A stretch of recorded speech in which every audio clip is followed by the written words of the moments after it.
It doesn't take much to trigger a child's imagination. You know what they're thinking. Every youngster goes through it when they visit an airport. Little Jimmy, he's the pilot, handsome in his tailored uniform, the leader, confident, poised, and ready to take the big jet anywhere in the world. Kathy, she's the airline stewardess, filling the traditional woman's role of caring for the wants and needs of the passengers. Dreams, well, we tell our children that dreams like these can be achieved with a little luck and a lot of hard work. For some children, perhaps, but it can never be more than a dream for Kathy nor Jimmy. Kathy will never have the opportunity to reassure an anxious passenger. Jimmy will never operate the complicated controls of a big jet liner. For Kathy and Jimmy are mentally retarded. Kathy will return to her doll, and her dreams of faraway places will be realized only through fantasy. And Jimmy will come no closer to a pilot's uniform than his imagination and a paper airplane can take him. But Kathy and Jimmy are not alone. There are, in the United States, hundreds of thousands of Kathys and Jimmys in every walk of life, on the farms, in low-rent housing districts, in suburban homes and apartments, and in the better-class neighborhoods of any city or town. For their number is legion, and wherever people live, there also live the mentally retarded. But who are the mentally retarded, and what are they really like?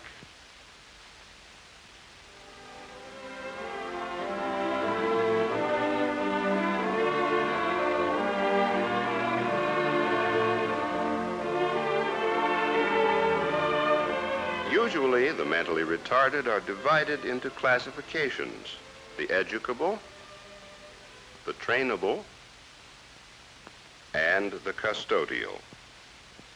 The educable, with IQs from 50 to 70, can usually profit from academic training. They can, for example, learn to read and write. The trainable retarded, with IQs from 25 to 50, usually are not capable of learning much in the way of academic material, even in special schools. However, they can be taught most of the activities of daily living, including the care of personal toilet and hygiene. Learning to dress and undress themselves is something most mentally retarded children can do.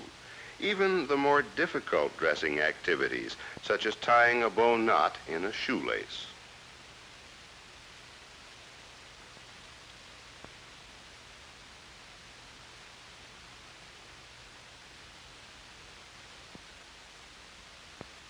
They can usually be taught to button and unbutton a coat or dress.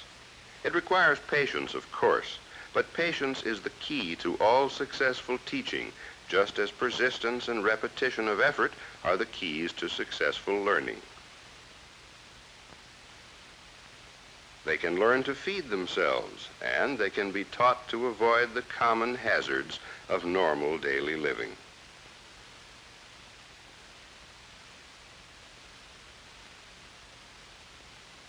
The intelligence level of the custodial retarded is so low that they cannot be taught even these fundamental life requirements. As a result, they must be attended to by others throughout their entire lifespans. Fortunately, only about 3 out of every 100 of all mentally retarded people are so classified, really a very small percentage. A mentally retarded person may be of any age: an infant, a young child, a teenager, or a young adult. And many even live to be quite elderly. In fact, thanks to medical science, more and more of the mentally retarded are enjoying normal lifespans. Those with physical disabilities may not be too seriously handicapped, so that only one function, such as walking, is impaired. But there is often more serious disability, so that the person is handicapped in many human functions.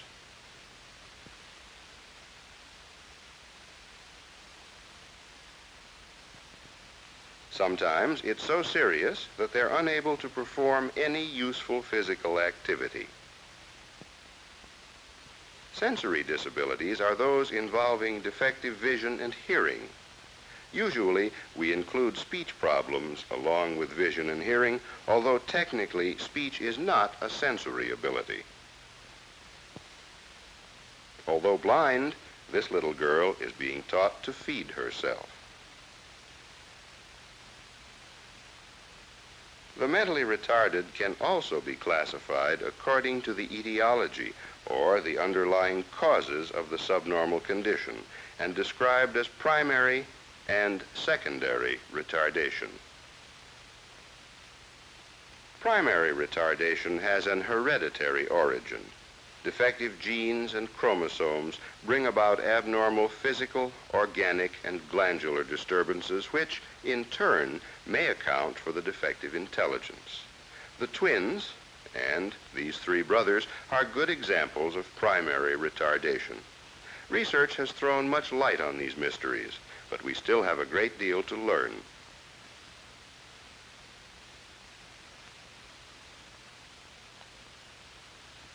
Secondary retardation is caused by external forces, such as accidents or disease. They can affect the person at any time after conception, even before birth.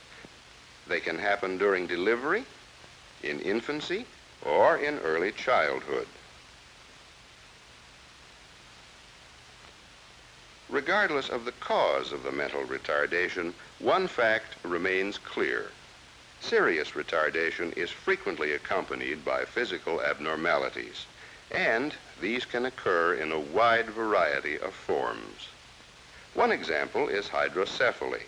Normally, there is fluid inside the skull surrounding the brain and protecting it from shock. Sometimes there is faulty distribution and absorption of this fluid. Pressure builds up, the brain is squeezed and physically damaged, and the skull grows larger and thinner. Intellectually, hydrocephalics range all the way from those unable to feed themselves to people of average intelligence, depending on the amount of brain damage. It is important to note that the term hydrocephalus, like other terms applied to the mentally retarded, such words as cretin, microcephalic, cerebral palsied, mongoloid, and others, merely describe a condition. The terms do not explain the condition, nor do they tell us really anything about the individual's social, educational, or vocational potentials. Obviously, we can only assess the abilities or potential of the mentally retarded on an individual basis.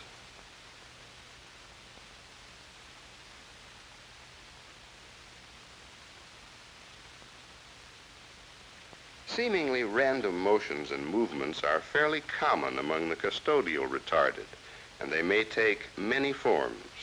Sometimes there are motions which seem to have no meaning whatever and may even cause unintentional self-inflicted injuries.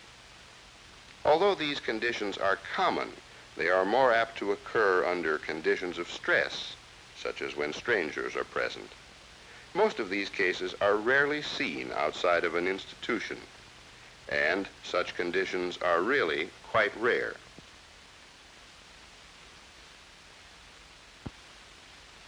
Actually, most mentally retarded people, like these boys and girls, look very much like the typical boy or girl next door, or any of the people you might pass on the street. The vast majority of the mentally retarded are intelligent enough that they can be taught a great many things. However, there's a wide range of ability even among those considered educable. And their ability to learn obviously varies according to their level of intelligence, as well as their emotional stability, their level of socialization, and the presence of any physical or sensory handicaps. Therefore, to whatever extent possible, they should be given individual instruction. This calls for very small classes. It's highly desirable to have no more than 10 to 15 students in a classroom. Naturally, this will vary according to the training, experience, and personal dedication of the teacher. highly important factors in the education of the mentally retarded. Equally important is a stimulating environment, one which can encourage the child to want to learn. Education for the mentally retarded goes far beyond the teaching of the 3 R's. Much of their formal schooling involves learning to do things normal people take for granted. Even simple problems, such as learning to tell time, require patient instruction. Regardless of how far a retarded person can go in school, there are still many simple tasks which must be learned in order to get along in society, even one's own family. Telling time is just one obvious example. But it goes further. Many retarded children must be taught to identify and use even the most common household articles. For those who are capable of such things as learning to read, it's important to encourage them to go on, to learn as much as they are capable of, not only because it will help them to assume their eventual place in society, but also in terms of personal satisfaction. The reading may be slow and labored, but learning to read, even at very simple levels, can be a valuable experience and an enjoyable pastime. However, we must remember to set realistic standards that are not too high for the individual.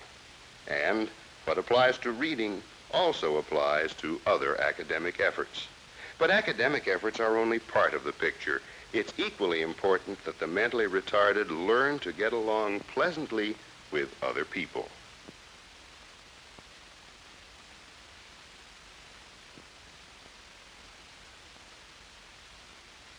This may include learning the common courtesies, finding enjoyment in sharing, and in helping others.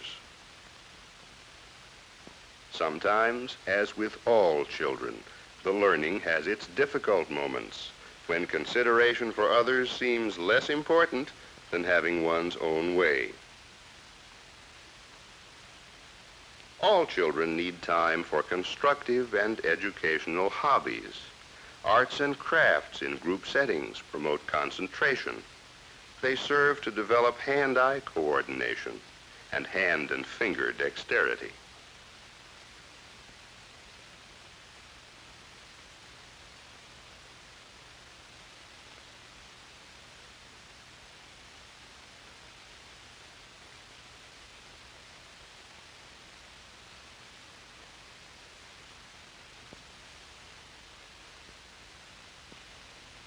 For those who have talent and who are interested, music lessons can be a great source of personal satisfaction.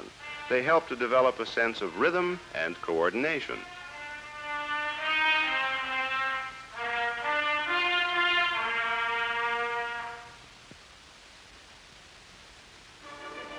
Such activities as group dancing also develop rhythm and coordination. And while they're enjoying themselves, the youngsters are also developing poise and balance.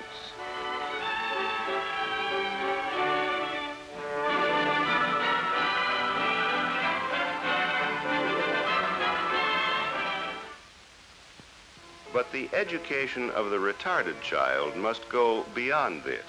For, like anyone else, the retarded have spiritual and religious needs, and these too should be satisfied.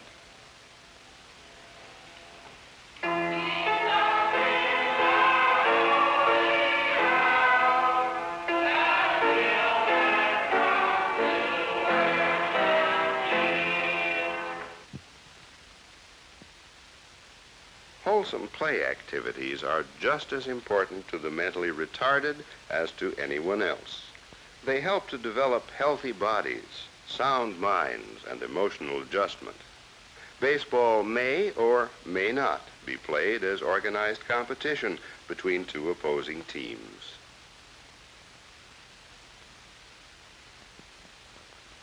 All children find the same kind of fun in playground activities.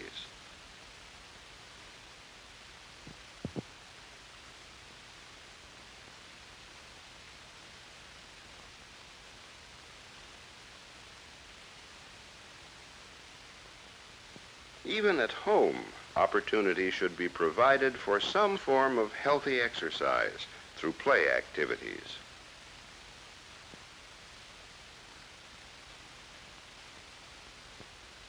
A vacation away from home with one's family is something any child enjoys, and certainly it is true of retarded children.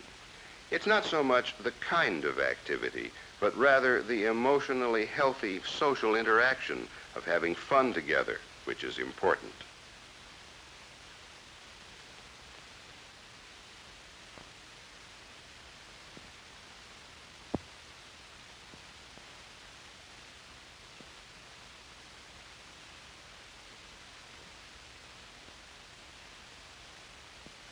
Even within the confines of an institution, supervised play should be part of the total program. Such activities as swimming and mixed cookouts, for example, help to promote social interaction. The fact is, of course, most mentally retarded are cared for in their own homes. And in most cases, this is the most desirable environment for them. However, there are times when it may be wise or even necessary to provide the kind of care and training that only an institution can give. Such factors as the trainability or educability of the child, physical or sensory disabilities, and even the influence of a retarded child on the rest of the family should be considered.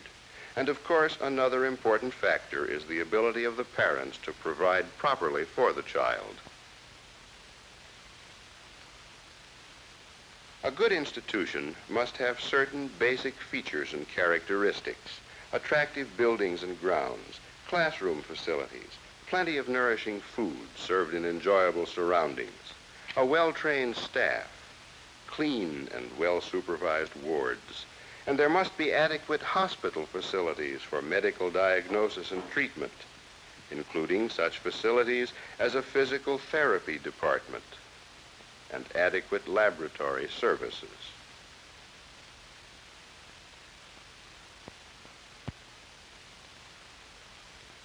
Further, there should be cottage-type living for those who are capable of profiting from the experience of responsible group living. And a good institution will have a variety of opportunities for vocational guidance, training, and job placement for those with vocational potential. And speaking of jobs, most people, if they believe the mentally retarded are able to perform any useful work at all, probably think of them only in terms of the most simple manual operations. And they would undoubtedly feel that such tasks should require almost no judgment or decision-making. The fact is, however, that many mentally retarded are capable of goal-directed activity. They can do many kinds of jobs which are often denied them, such as filling orders. A great number of the mentally retarded are dependable and quite capable of following instructions. This boy works regularly as a messenger, carrying important messages and documents. Many of the trainable retarded can learn to take certain kinds of household responsibilities, some of which may be more complex than they are usually given credit for. In so doing, they not only help their parents, but more important, they gain the satisfactions which come from being responsible and contributing members of the family. In fact, certain kinds of household chores have their vocational counterparts. Learning to do these tasks at home neatly and efficiently may lead to job possibilities. There are many jobs in both large and small industry which can be competently handled by some of the mentally retarded, even though they involve several different kinds of operations, which necessarily must follow each other in the correct order.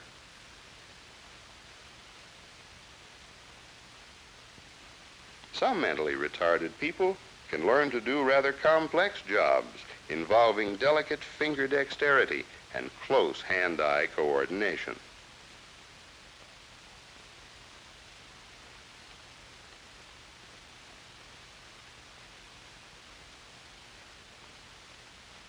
Sometimes it's difficult or impossible to train a person for a specific job before employment, but his potential can be determined, and on-the-job training may solve the problem.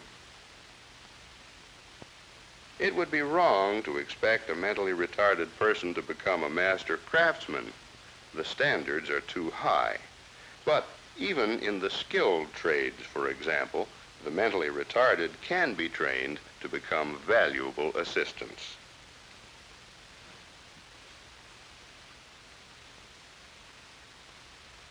The idea of assisting skilled workers holds true even in the field of nursing. Many of the duties of a nurse's aide could be performed by many mentally retarded people if they were given the training, the opportunity, and the correct supervision.